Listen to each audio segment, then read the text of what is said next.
Perkenalkan, nama saya Muhammad Syukratama. Di sini saya akan menjelaskan mengenai proyek desain saya yang berjudul Analisis Dampak Tingginya Volume Sampah Rumah Tangga.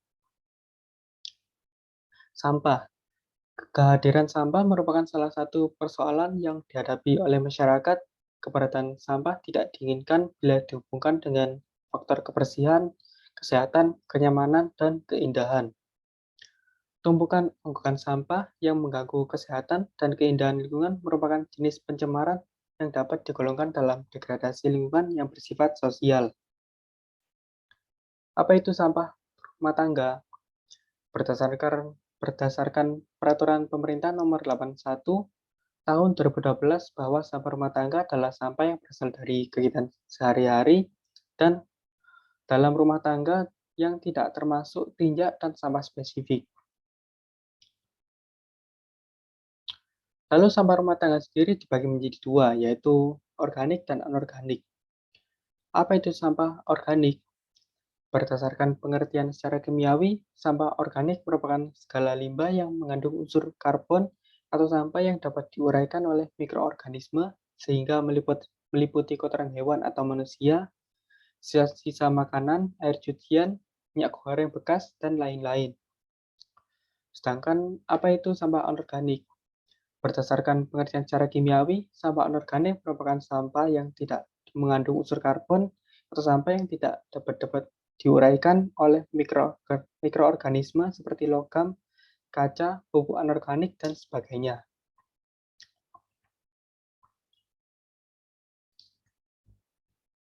Tujuan. Di awal sudah diberikan penjelasan mengenai apa itu sampah rumah tangga. Selanjutnya adalah sebab dan akibat dari membludaknya sampah rumah tangga terhadap lingkungan sekitar, lalu di akhir akan diberikan solusi dan kesimpulan terhadap masalah ini kepada masyarakat. Penyebab membludaknya sampah rumah tangga.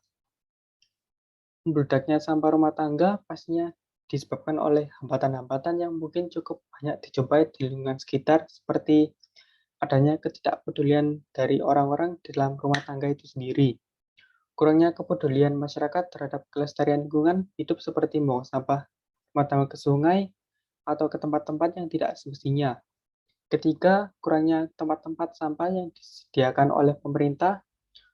Lalu, kurangnya sosialisasi dari pemerintah tentang pentingnya pengelolaan limbah khususnya rumah tangga.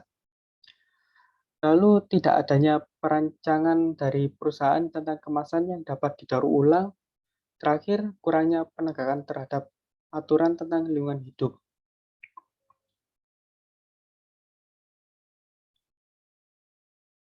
Dari hambatan-hambatan sebelumnya mengakibatkan masalah besar, yaitu dampak dari membludaknya sampah rumah tangga.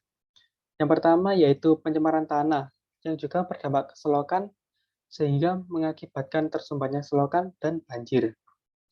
Lalu pencemaran air, seperti eutrofikasi yang disebabkan oleh sungai yang bermuara ke laut, yakni limbah yang terbawa merupakan salah satu bahan kimia yang digunakan sebagai pupuk alam pertanian maupun limbah dari peternakan dan manusia.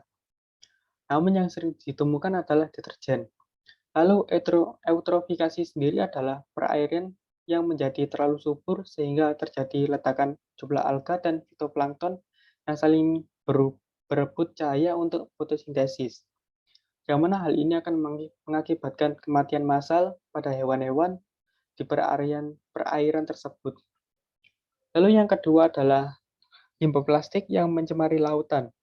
Hal ini sangat berakibat terhadap ekosistem laut, di mana hewan-hewan laut akan mengkonsumsi plastik karena kesalahan, karena tidak jarang plastik di laut akan tampak seperti makanan bagi hewan laut.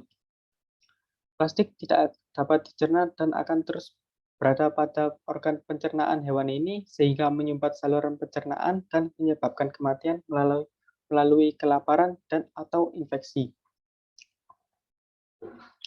Terakhir yaitu pencemaran udara, yang mana jika banyaknya sampah organik yang tidak diurus secara langsung akan membusuk, yang mana bau busuk ini akan mencemari udara sekitar.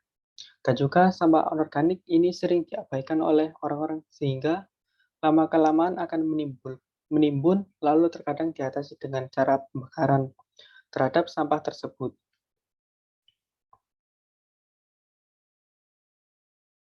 Selanjutnya adalah pencegahan atau solusi dari hal-hal tersebut, yaitu yang pertama sudah pasti dengan membuang sampah pada tempatnya, lalu dengan cara daur ulang. Hal ini sangat berguna dengan adanya sampah anorganik yang mana sampah tersebut dapat didaur ulang atau dapat digunakan atau diproduksi kembali. Atau sampah-sampah ini dijual belikan di bank sampah atau di pasar loak. Atau sampah plastik seperti botol bekas dijual belikan sebagai pengganti uang.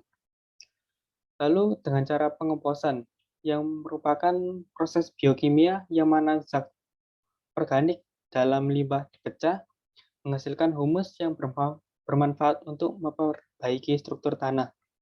Lalu selanjutnya dengan cara pemisahan, yaitu dengan cara pengambilan bahan tertentu, kemudian diproses lagi sehingga mempunyai nilai ekonomis. Reduce, yaitu dengan cara pengurangan penggunaan bahan atau barang yang menghasilkan sampah yang mana susah untuk dia daur ulang atau digunakan kembali. Yang terakhir yaitu dengan perlu adanya penegakan hukum terhadap pelaku pembuangan sampah sembarangan dan kepastian hukum yang jelas, serta sosialisasi dari pemerintah langsung mengenai sampah. Kesimpulan, Kesimpulan dari hal ini adalah membeledaknya atau tidak terusnya sampah rumah tangga akan mengakibatkan banyak hal, yang mana hal ini diperlukan kesadaran dan partisipasi masyarakat serta pemerintah untuk menanggulangi hal ini agar nominal sampah yang dikeluarkan orang-orang berkurang atau dapat juga dengan didaur ulang dan digunakan kembali sebagai kebutuhan-kebutuhan lainnya yang berhubungan dengan penanggulangan sampah serta dapat dimanfaatkan. Sekian terima kasih. Wassalamualaikum warahmatullahi wabarakatuh.